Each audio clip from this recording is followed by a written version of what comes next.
Hai semua, selamat datang di channel Baca Saham. Pada video ini, kita akan bahas satu topik dengan judul Saham perusahaan besar masih murah dan bagus, Lo Keng Hong tertarik. Untuk itu, simak video ini sampai habis ya, agar mendapat pemahamannya utuh. Ada satu saham murah yang cukup menarik perhatian Lo Keng Hong.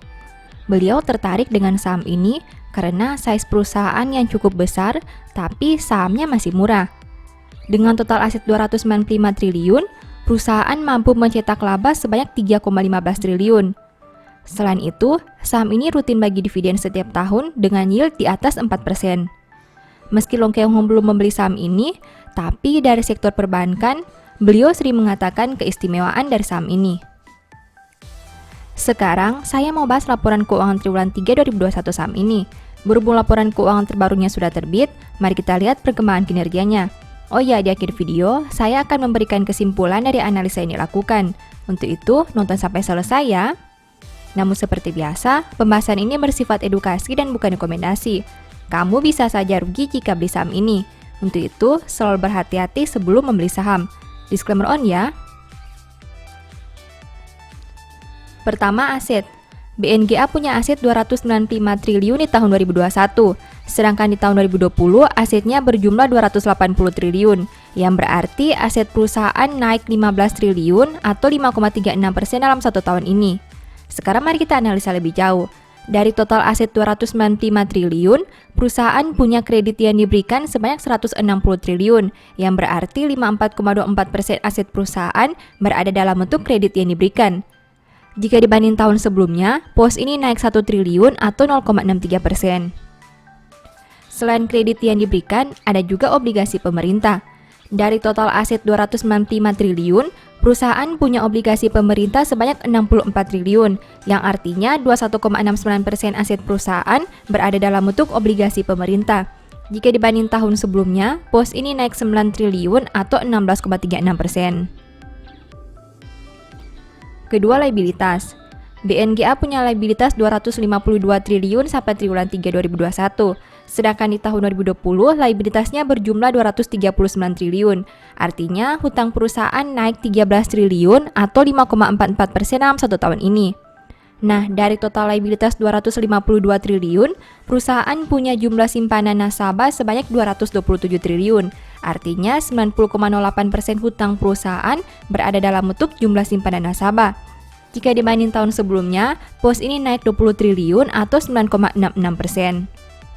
Selain jumlah simpanan nasabah, ada juga efek yang diterbitkan. Dari total liabilitas 252 triliun, perusahaan punya efek yang diterbitkan sebanyak 6,1 triliun. Artinya, 2,42% total hutang perusahaan berada dalam bentuk efek yang diterbitkan. Jika dibanding tahun sebelumnya, pos ini turun 0,46 triliun atau 7,01%. Ketiga, ekuitas. BNGA punya ekuitas 42,52 triliun sampai triwulan 3 2021. Jika dibanding tahun sebelumnya dengan angka 41,03 triliun, berarti ekuitas perusahaan naik 1,49 triliun atau 3,63%. Nah, dari total ekuitas 42,52 triliun, perusahaan punya saldo laba sebanyak 29,62 triliun. Artinya, 49,66% ekuitas perusahaan berada dalam bentuk saldo laba. Jika dibanding tahun sebelumnya, pos ini naik 2,05 triliun atau 7,44%. Keempat, pendapatan. BNGA punya pendapatan 14,22 triliun sampai triwulan 3 2021. Sedangkan di tahun 2020, pendapatannya berjumlah 15,58 triliun, yang berarti pendapatan perusahaan turun 1,36 triliun atau 8,73% dalam satu tahun terakhir. Kelima, biaya pokok pendapatan. BNGA punya biaya pokok penjualan sebanyak 4,33 triliun, sedangkan di tahun 2020 biayanya berjumlah 6,32 triliun, yang berarti biaya pokok pendapatan turun 1,99 triliun atau 31,49% dalam satu tahun terakhir. Keenam, laba. BNGA mampu menghasilkan laba sebanyak 3,15 triliun.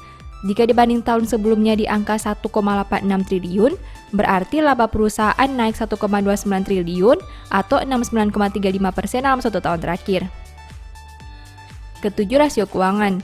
BNGA punya ROE 9,88% dengan NPM 19,42%. Sedangkan untuk sisi resiko, saham ini punya DER 594%. BNGA punya rasio keuangan yang cukup baik. Meski begitu, kamu harus tahu bahwa hal itu terjadi karena laba yang naik hingga 69%. Tapi harus diingat bahwa kenaikan laba bukan berasal dari peningkatan pendapatan, tapi penurunan biaya. Kedelapan, valuasi. Saham ini punya PER 5,77 kali dan PBV 0,57 kali. BNGA merupakan salah satu saham bank yang masih murah. PER dan PBV-nya jauh lebih rendah dibandingkan bank besar lainnya. Apakah artinya saham ini bisa dijadikan koleksi di portofolio?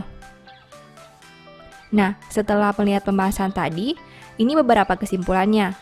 1. Total aset naik karena adanya peningkatan obligasi pemerintah. Kedua, liabilitas bertambah karena ada peningkatan simpanan nasabah. Ketiga, kenaikan ekuitas berasal dari saldo laba yang meningkat. Keempat, laba bisa naik 69% bukan karena kenaikan pendapatan, tapi biaya bunga yang berkurang. Kelima, dampak dari kenaikan laba membuat rasio keuangan BNGA menjadi baik, bahkan di atas rata-rata. Keenam, valuasi saham ini masih murah dan layak untuk dipertimbangkan. Demikian analisa singkat saham BNGA berdasarkan laporan keuangan triwulan 3 2021. Selalu ingat bahwa pembahasan ini hanya dari sudut pandang pribadi. Tidak ada jaminan pasti profit dan mungkin saja kamu bisa rugi jika beli saham ini. Demikian informasi pada video ini, semoga bisa memberi manfaat kepada kamu semua ya. Oh iya, saya mau menyampaikan bahwa sekarang Baca Saham punya 3 e-book tentang saham yang mungkin saja bisa berguna bagi kamu, yaitu Strategi Nabung Saham, Analysis Report, dan The Stock Market. Berikut perbedaan antara 3 e-book tersebut.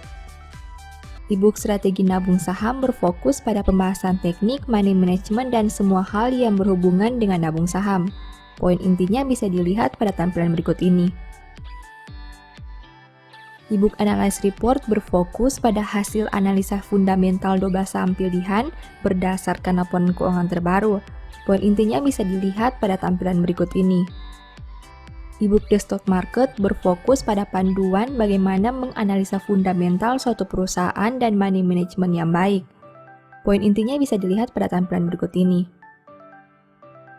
Apabila kamu tertarik membeli salah satu dari 3 e-book tadi, silakan chat WA ke nomor yang tertera di layar ya. Ingat, hati-hati terhadap semua jenis penipuan yang mengatasnamakan Baca Saham. Baca Saham tidak pernah mengelola dana ataupun melakukan penjualan produk di luar Instagram, YouTube, dan Telegram resmi Baca Saham. Sebagai penutup, saya mau mengutip satu statement yang semoga bisa menjadi semangat bagi teman-teman. Memulai pertengkaran adalah seperti membuka jalan air. Jadi, undurlah sebelum perbantahan dimulai. Thank you.